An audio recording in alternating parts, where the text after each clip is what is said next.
Olá, amigos queridos, que Deus esteja com todos. Pai nosso que estás no céu, santificado seja o vosso nome. Venha a nós o vosso reino, seja feita a vossa vontade, assim na terra como no céu.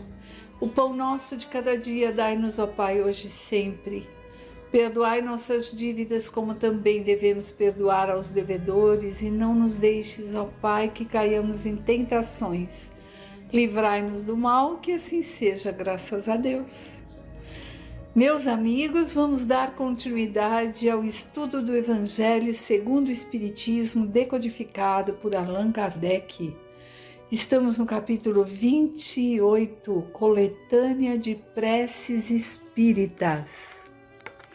Já vimos várias coisas referente a esse capítulo e agora vamos iniciar no item relacionado aos médiuns, onde vem aqui a espiritualidade superior e Kardec nos colocar como deve se comportar o médium que realmente quer servir a Deus, servir ao bem, né? Então é um capítulo que devemos estar bem atentos. Vamos lá? Nos últimos tempos, disse o Senhor, espalharei meu espírito sobre toda a carne. Vossos filhos e filhas profetizarão, vossos jovens terão visões e vossos velhos sonhos. Nesses dias espalharei o meu espírito sobre meus servidores e eles profetizarão. Instrução preliminar. O Senhor quis que a luz se fizesse para todos os homens e que a voz dos Espíritos penetrasse por todos os lugares, a fim de que a cada um pudesse ter provas da imortalidade do Espírito. É com esse objetivo que hoje os Espíritos se manifestam em todos os pontos da Terra, e a mediunidade se revela em pessoas de todas as idades, de todas as condições, nos homens, nas mulheres, nas crianças e nos velhos. É um dos sinais de que chegaram os tempos anunciados. Então, nós estamos, numa transição, nosso planeta está no momento de transição para a regeneração e cada vez mais aparecem os médiuns ostensivos em todas as religiões, não é só no espiritismo. Uns, lá na igreja que tem o pastor, eles falam, ele é um profeta, ele profetiza, mas não deixa de ser a mediunidade que está ali, porque onde se fala em nome de Deus, Deus está em todos os cantos, e a espiritualidade também, né? E em todas as culturas, e é um dos sinais aí da transição pela qual estamos passando. Maior número de médiuns, de pessoas que possam ali dar testemunho de que o Espírito continua. Para conhecer as coisas do mundo visível e descobrir os segredos da natureza material, Deus deu ao homem a visão, os sentimentos, os sentidos e instrumentos especiais. Com o telescópio, ele lança seus olhares na profundeza do espaço e com o microscópio descobriu o mundo dos infinitamente pequenos. Para penetrar no mundo invisível, deu-lhe a mediunidade. Olha que interessante, meus amigos. Deus, nosso Pai, na parte física ali, Ele deu inteligência ao homem para que conseguisse planejar, fazer, esboçar e pôr em prática o telescópio para ter a noção assim dos astros, e cada vez mais eles estão sendo aprimorados e descobrindo novas galáxias, novos astros, novos isso, novo aquilo. O espaço assim, está sendo conhecido através dos instrumentos que o homem, através da inteligência, conseguiu construir. E até a miudeza, o microscópio, aquilo que ao olho vivo ali, o olho comum e carnal nosso, não conseguimos ver, também a inteligência humana foi ali e conseguiu, com a graça de Deus Pai, para que houvesse esse progresso, né, do planeta onde vivemos, o progresso na medicina, em todos os setores, o microscópio também. Então, são ali da parte carnal, agora da parte física. Agora, para ter esse conhecimento do lado espiritual, aí tem a mediunidade, né? Para penetrar no mundo invisível, ele deu ao homem a mediunidade, para que consiga ali conhecer mais. Os médiuns são os intérpretes encarregados de transmitir aos homens os ensinamentos dos espíritos, ou melhor, são instrumentos materiais pelos quais se comunicam os espíritos para se tornarem compreensíveis aos homens. Sua missão é santa e tem o objetivo de abrir horizontes da vida terrena. Os espíritos vêm instruir o homem sobre a destinação futura, a fim de orientar no caminho do bem, e não para poupar-lhe o trabalho material que deve cumprir na terra para o seu adiantamento, nem favorecer sua ambição e cobiça. Eis do que os médiuns devem se compenetrar, para não fazer mau uso dos seus dons mediúnicos.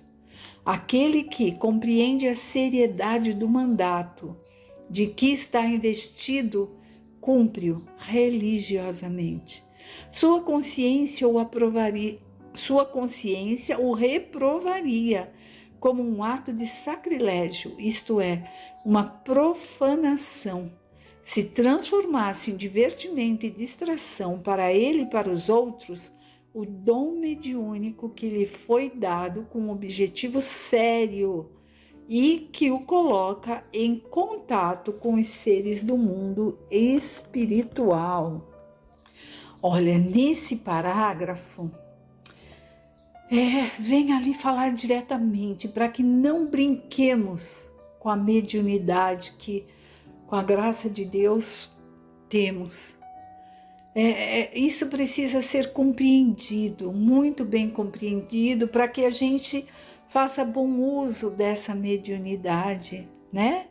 E para poder, sim, auxiliar, que ele coloca ali, inclusive, para cumprir ali o adiantamento na terra, porque muitos que não creem em nada e de repente sentem aquela vontade, vão a uma casa espírita, eles acabam ali vendo que realmente existe uma vida além dessa terrena que nós conhecemos, que existe a verdadeira vida que é espiritual, né? E aí o trabalho dos médiuns é auxiliar nesse progresso moral do lado ali dos encarnados e também dos encarnados, e sempre para o bem. E nós temos o livre-arbítrio.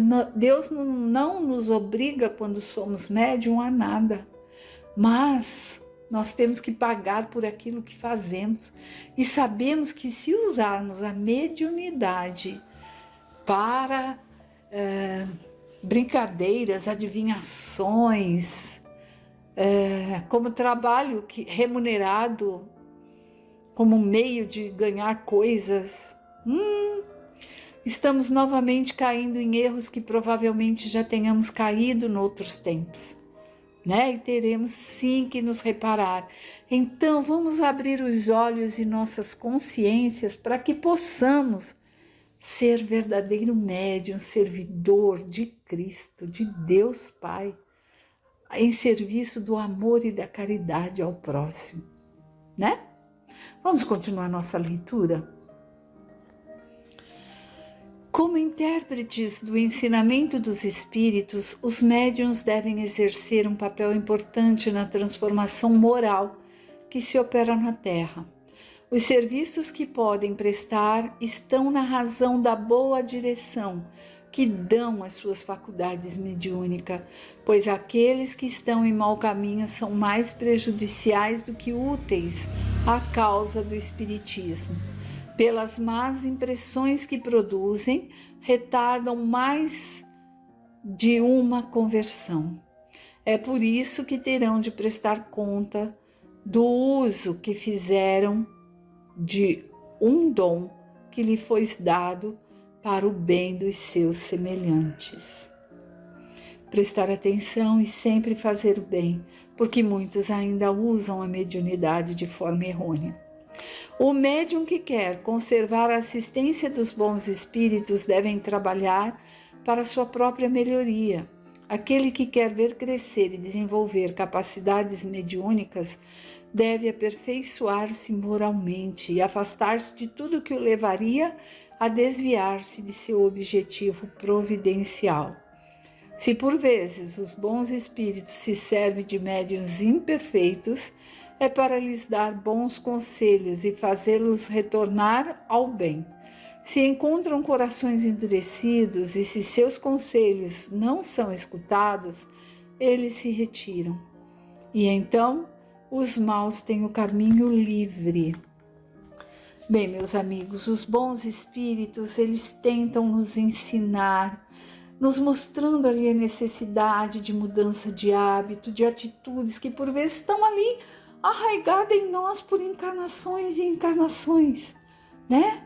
Mas se nós somos aqueles que só vamos à casa espírita, ouvimos as palestras, participamos dos estudos e fala assim, não é comigo, é meu irmão que tinha que estar aqui, é a minha cunhada, e acha que já é um santo, aí, e não vê onde precisa melhorar, aí não tem como, eles tentam, mas deixam a pessoa livre e se afastam, né? Porque a espiritualidade amiga não tem tempo a perder, não. Tem muita gente querendo se melhorar. Se eles nos intuem a algo de bom e a gente não escuta, quer seguir fazendo mau uso da mediunidade, eu sou a bambambam do pedaço, aí se acaba ficando ali com aqueles espíritos zombeteiros, não por castigo, mas por sintonia, que é o que querem, né? Porque afins atraem a afins, não é isso? A experiência prova que, para os que não aproveitam os conselhos que recebem dos bons espíritos, as comunicações se deturpam pouco a pouco, após ter revelado algum brilho durante um certo tempo, e acabam por cair no erro, no palavreado vazio e no ridículo, sinal evidente do afastamento dos bons espíritos. Aqui nós vemos que alguns médiuns trabalham ali por um certo tempo no bem, fazendo bem, levando a sério, e de repente começa a se deixar levar pelo orgulho, pela vaidade, e se desviam do caminho, né? Aí o que acontece? A espiritualidade amiga acaba se afastando, né? E deixa ali aquele médium à mercê daqueles com quem ele se afina. A experiência prova que para os... já vi esse pedaço, desculpem. Obter a assistência dos bons espíritos, afastar os espíritos levianos e mentirosos, deve ser a meta dos esforços constantes de todos os médiuns sérios. Sem isso, a mediunidade é um dom estéril, que pode resultar em prejuízo daquele que a possua, pois pode transformar-se em obsessão. Geralmente, aquele médium que se deixa ali levar por aquilo que mais lhe satisfaz, muitas vezes acaba sendo obsediado, fascinado, subjugado por obsessores que estavam só esperando uma brecha para poder usar esse médium, né? E então o médium tem que compreender o seu dever, não ter melindres, entender que está ali em aprendizado. Todos nós estamos aprendendo. E de pouquinho em pouquinho nós vamos melhorar, nós vamos, né? Vamos estar ali cada dia mudando um hábito que não era legal e aí a gente consegue estar melhor. E o tempo vai ensinando, precisamos vigiar e orar, ter essa boa vontade, ter a boa vontade da melhora. Porque se não tivermos a boa vontade, nós vamos ficar empacados, né? Vamos ser aquilo que nós já vimos também no Evangelho, como uma enxada velha enferrujada que não dá mais para o uso. Que adianta a mediunidade se você não usa para o bem? E não deve usá-la para o mal, mas precisa usá-la para o bem. Precisa aprender e colocar em prática o que aprende, principalmente na sua própria vida. Estar ali buscando essa melhora.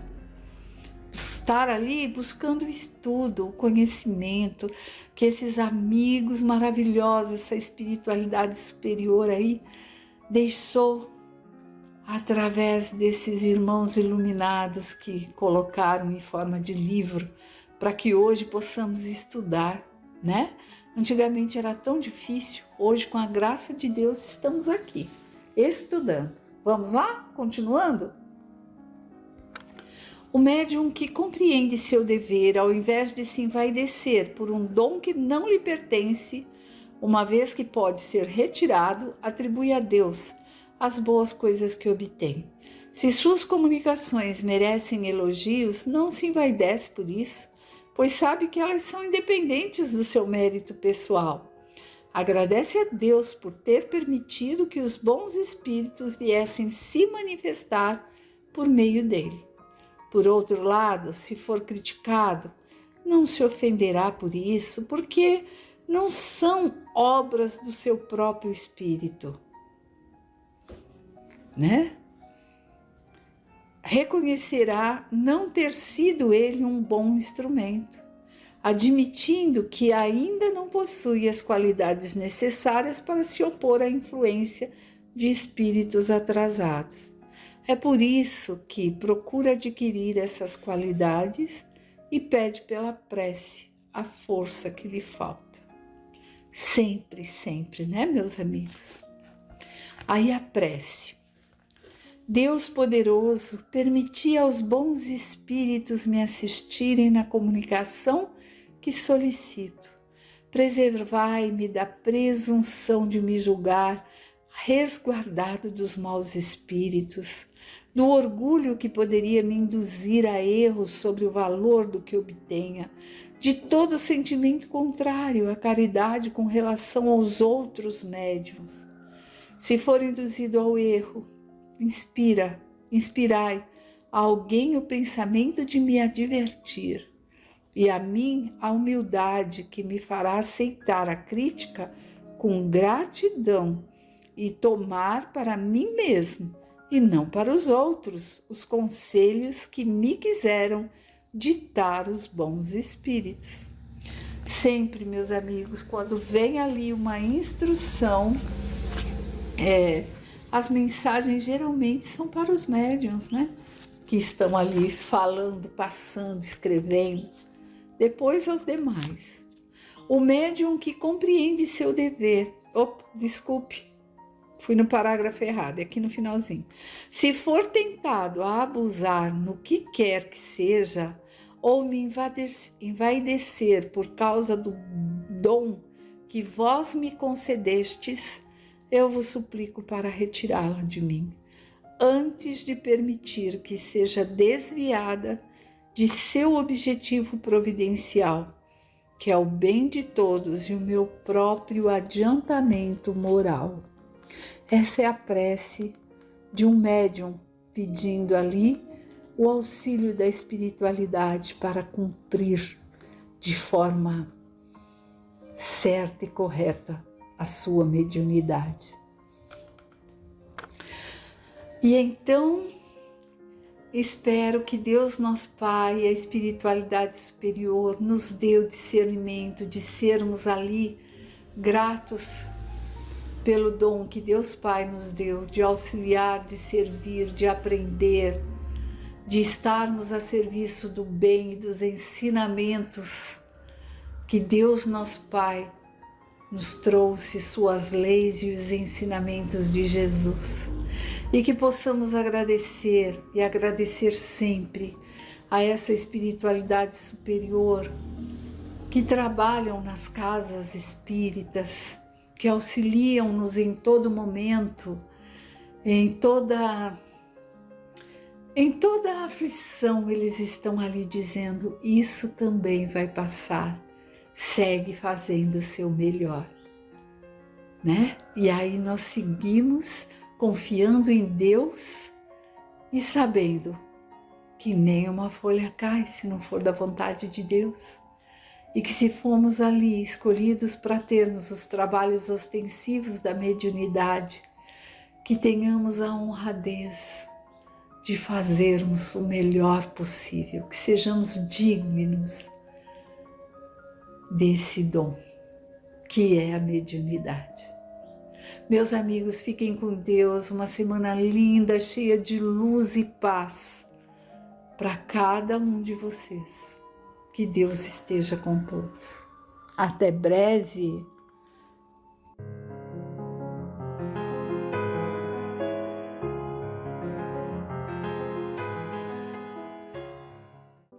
Rogando a Deus, nosso Pai, e a Jesus, o amparo para mais essa leitura e reflexão. Estamos no Livro dos Espíritos, por Allan Kardec. Estamos no livro 2, capítulo 10, Ocupações e Missões dos Espíritos. Nós vimos da última vez a pergunta 562. Os espíritos da ordem mais elevada, nada mais tendo a adquirir, entregam-se a um repouso absoluto ou têm ainda ocupações?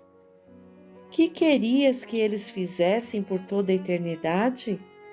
A eterna ociosidade seria um suplício eterno. 562-A. Qual a natureza de suas ocupações? Receber diretamente as ordens de Deus, transmiti-las por todo o universo e velar pela sua execução. Então, vimos até aqui que para os espíritos, as ocupações e as missões fazem parte da condição de espíritos que já alcançaram um equilíbrio, né? Nos primórdios ali das nossas primeiras encarnações, os nossos trabalhos e ocupações eram apenas para servir às nossas necessidades físicas. Amadurecendo, nós já buscamos outros tipos de trabalho que favorecem o progresso nosso e do próximo, e assim segue a evolução. Kardec nos relatou, na última nota, que, abre aspas, da mesma maneira, entre os homens, ninguém chega ao supremo grau de habilidade numa arte qualquer sem ter adquirido os conhecimentos necessários na prática das funções mais ínfimas dessa arte. Então, tudo faz parte de um processo. Na pergunta 563, as ocupações dos espíritos são incessantes?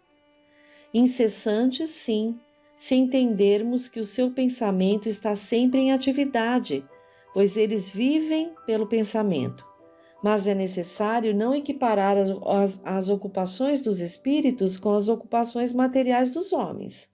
Sua própria atividade é um gozo pela consciência que eles têm de ser úteis. 563-A. Concebe-se isso para os bons espíritos, mas acontece o mesmo com os espíritos inferiores? Os espíritos inferiores têm ocupações apropriadas à sua natureza. Confiais ao trabalhador braçal e ao ignorante os trabalhos do homem culto? Então, aqui novamente a espiritualidade reforça a Kardec a lógica das questões da evolução no que se refere também às ocupações, ao trabalho, às missões dos espíritos. Então, quanto mais equilibrado e evoluído, mais o espírito tem condição de assumir trabalhos nobres, trabalhos que tragam trabalhos mais importantes, né? E conforme a evolução, como diz aqui, por exemplo, espíritos inferiores vão ter trabalhos e ocupações apropriadas à sua natureza. 564. Entre os espíritos, há os que são ociosos ou que não se ocupem de alguma coisa útil? Sim, mas esse estado é temporário e subordinado ao desenvolvimento de sua inteligência. Certamente que os há como entre os homens, vivendo apenas para si mesmos. Mas essa ociosidade lhes pesa e cedo ou tarde o desejo de progredir lhes faz sentir a necessidade de atividade e são então felizes de poderem tornar-se úteis. Falamos de espíritos que atingiram o ponto necessário para terem consciência de si mesmos e de seu livre-arbítrio, porque em sua origem eles são como crianças recém-nascidas, que agem mais por instinto do que por uma vontade determinada. 565. Os espíritos examinam os nossos trabalhos de arte e se interessam por eles? Examinam o que pode provar a elevação dos espíritos e seu progresso.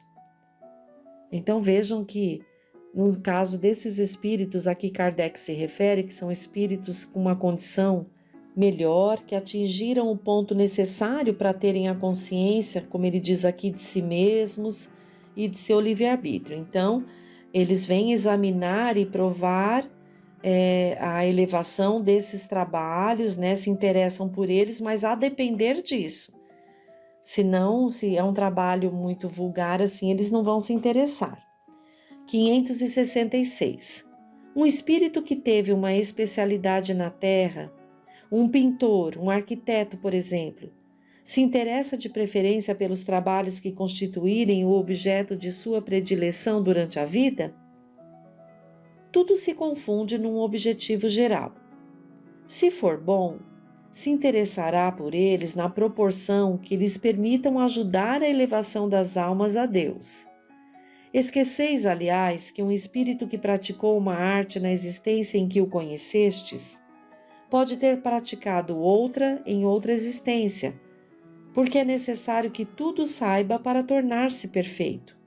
Assim, segundo o seu grau de adiantamento, pode ser que nenhuma delas constitua uma especialidade para ele. É isso o que eu entendo quando digo que tudo se confunde num objetivo geral. Notai ainda isto: o que é sublime para vós no vosso mundo atrasado não passa de infantilidade comparado com o que há nos mundos mais avançados. Como quereis que os espíritos que habitam esses mundos, onde existem artes desconhecidas para vós, admirem o que para eles não é mais que um trabalho escolar? Já o disse, eles examinam aquilo que pode provar progresso. 566A. Concebemos que assim deva ser para os espíritos bastante adiantados, mas falamos dos espíritos mais vulgares, que não se elevaram ainda acima das ideias terrenas. Para esses é diferente, seu ponto de vista é mais limitado e podem admirar aquilo que admirais. 567. Os espíritos se imiscuem algumas vezes em nossas ocupações e em nossos prazeres? Os espíritos vulgares, como disseste, sim, estão incessantemente ao vosso redor e tomam parte às vezes bastante ativa naquilo que fazeis, segundo a sua natureza. E é bom que o façam para impulsionar os homens nos diferentes caminhos da vida, excitar ou moderar as suas paixões. Nota de Allan Kardec. Os espíritos se ocupam das coisas deste mundo na razão da sua elevação ou da sua inferioridade. Os espíritos superiores têm, sem dúvida, a faculdade de as considerar nos seus mínimos aspectos, mas não o fazem senão na medida em que seja isso seja útil ao progresso. Os espíritos inferiores somente ligam a essas coisas uma importância relativa às lembranças que ainda estão presentes em sua memória e às ideias materiais que ainda não foram extintas. 568. Os espíritos que têm missões a cumprir, cumprem-nas em estado errante ou encarnado. Podem fazê-lo num e no outro estado. Para certos espíritos errantes, essa é uma grande ocupação. 569. Em que consistem as missões de que podem ser encarregados os espíritos errantes? São tão variadas que seria impossível descrevê-las. Existem, aliás, as que não poderíeis compreender. Os espíritos executam a vontade de Deus e não podeis penetrar todos os seus desígnios. Nota de Allan Kardec. As missões dos espíritos têm sempre o bem por objeto.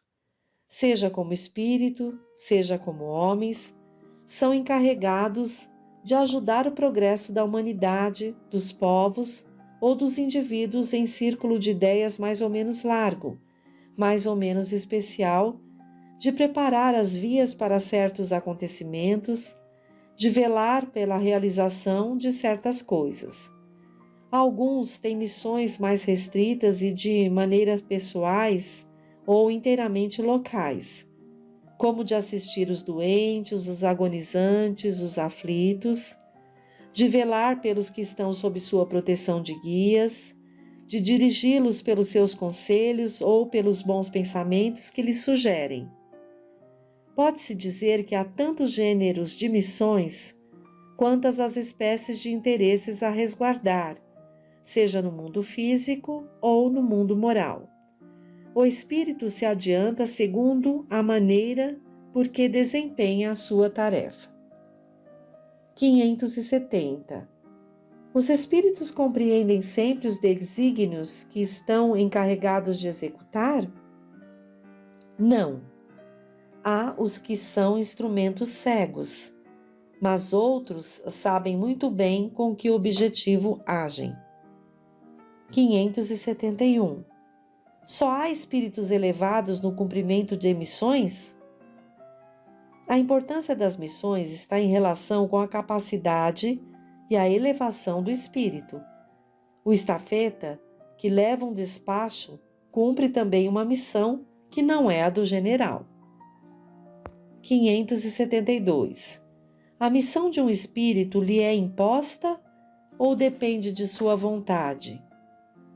Ele a pede e alegra-se de a obter. 572-A. A mesma missão pode ser pedida por muitos espíritos? Sim, há sempre muitos candidatos, mas nem todos são aceitos.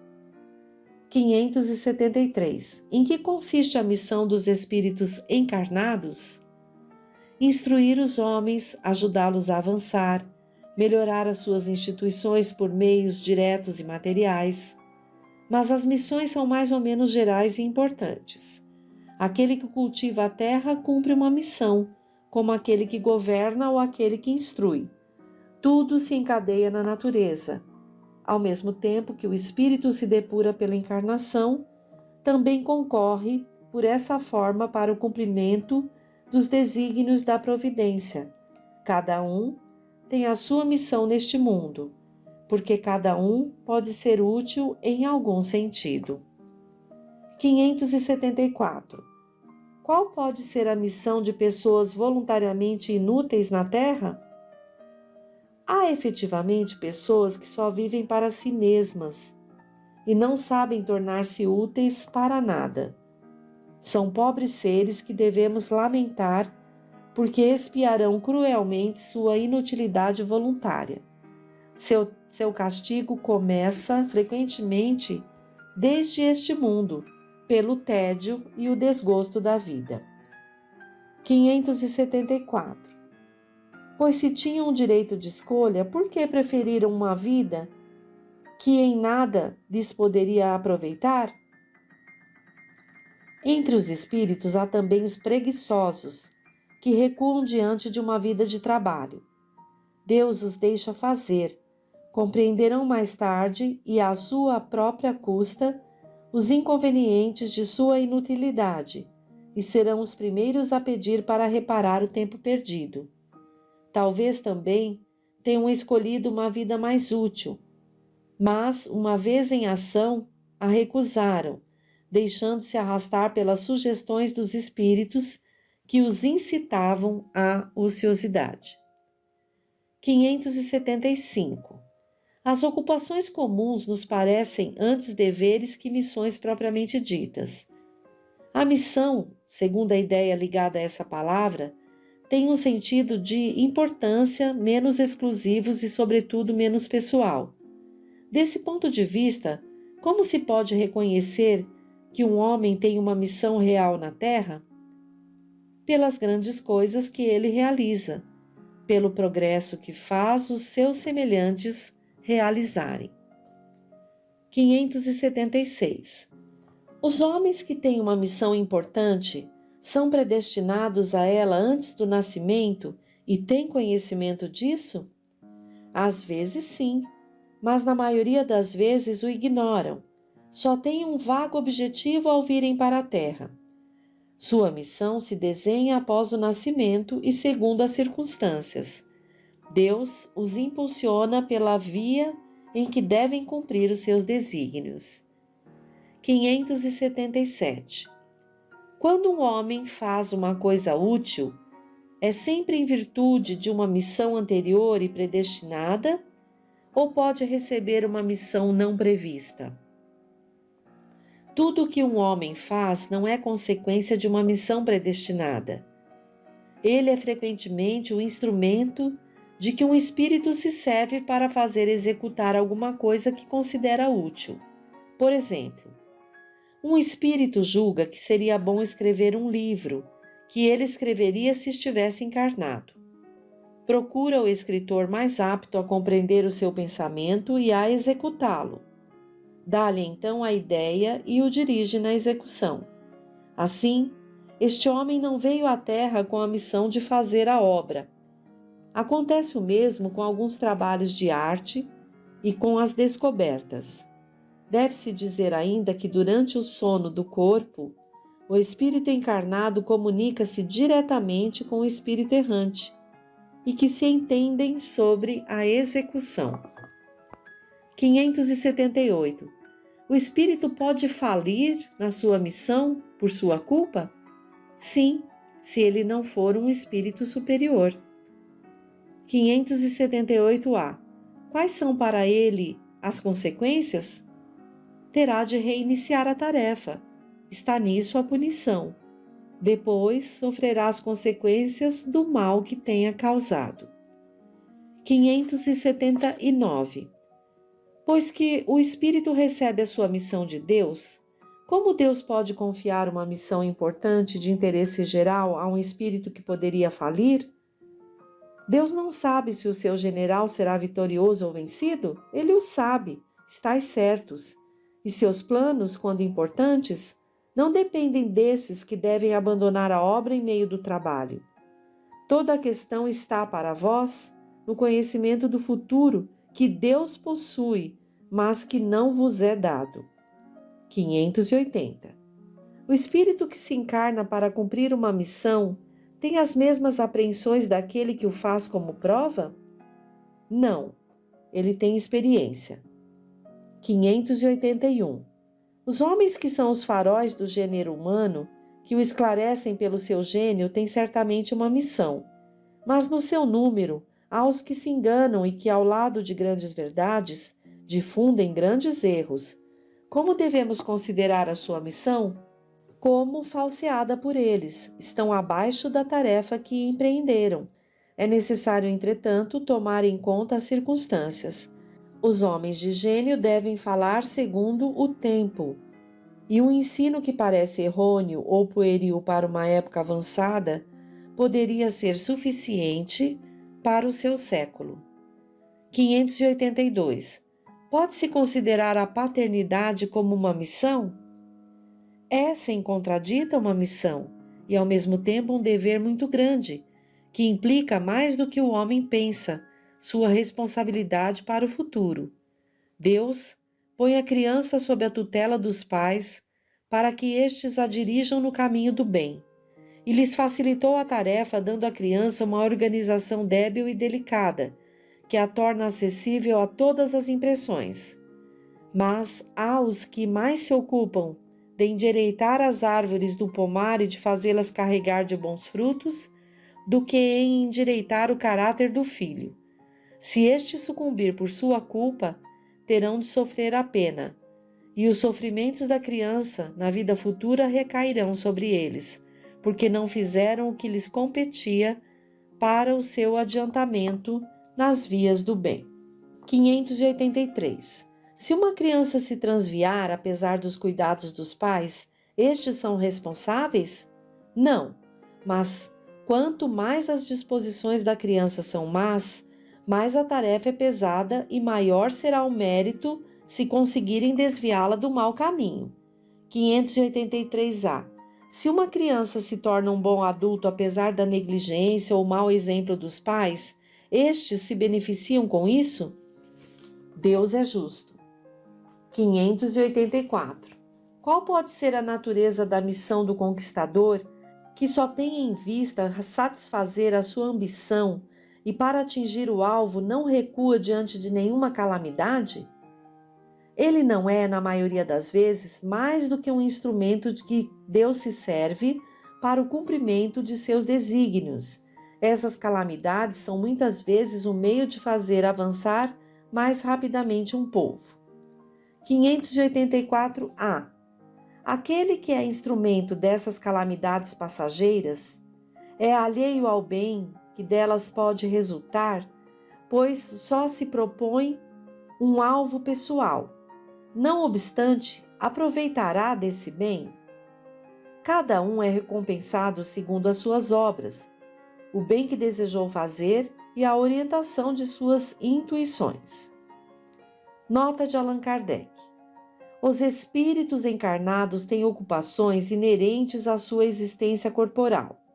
No estado errante ou de desmaterialização, suas ocupações são proporcionais ao seu grau de adiantamento.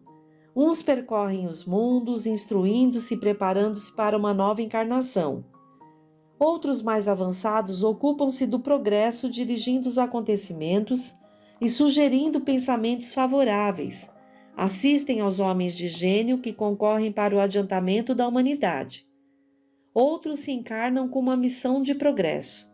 Outros tomam à sua tutela indivíduos, famílias, aglomerações humanas, cidades e povos, dos quais se tornam anjos da guarda, gênios protetores e espíritos familiares. Outros, enfim, presidem aos fenômenos da natureza, dos quais são os agentes diretos. Os espíritos comuns se imiscuem nas ocupações e divertimentos dos homens. Os espíritos impuros ou imperfeitos esperam em sofrimentos e angústias o momento em que, praza a Deus, conceder-lhes os meios de se adiantarem. Se fazem o mal, é pelo despeito de ainda não poderem gozar do bem. Bom, que a gente possa refletir bastante sobre essas questões das ocupações e missões dos espíritos. Somos também espíritos encarnados e estamos no exercício das responsabilidades diante dos pequenos trabalhos e ocupações a que fomos chamados segundo a nossa condição moral. Então, que possamos fazer o melhor e temos ao auxílio, na prática, da espiritualidade que está na erraticidade, como, por exemplo, o nosso espírito protetor, que está numa missão de nos acompanhar nessa encarnação. Outros espíritos mentores da cidade, do país em que vivemos, cada qual, então, conforme a sua natureza, o seu progresso, será a sua ocupação ou sua missão. Que possamos refletir sobre isso e até o próximo encontro.